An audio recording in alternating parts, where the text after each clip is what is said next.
Хора, сори много, че закъснях толкова много с клиповете. От 3 седмици не съм снимал. От 1 месец ми е стария клип. Аз не снимам. Пребахме и преди страницата, ама това е просто влог-клип. Е така, да ви покажа. Просто става в хотела. Хотела си е доста хубаво.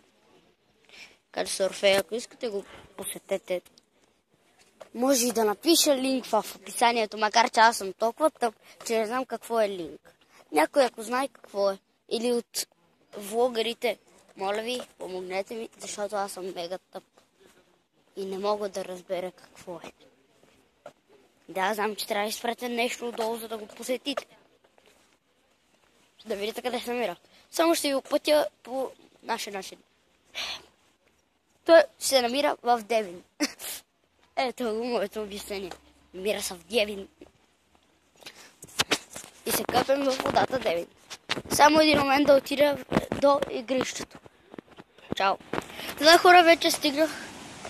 Ето ще ви покажа.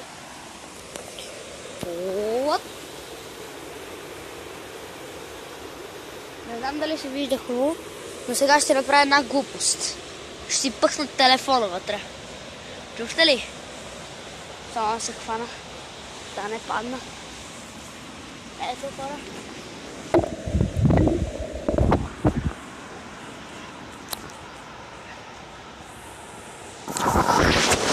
Чакайте момент. Стоп камера. Да. Утопихме го във водата. Нищо ми няма. Само малко мокър тук. Ляко е така мокър. Сори хора.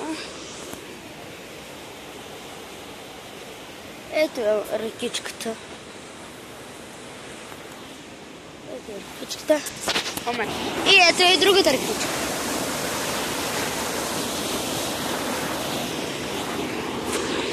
Мисля, че не, това няма да бъде края на този клип.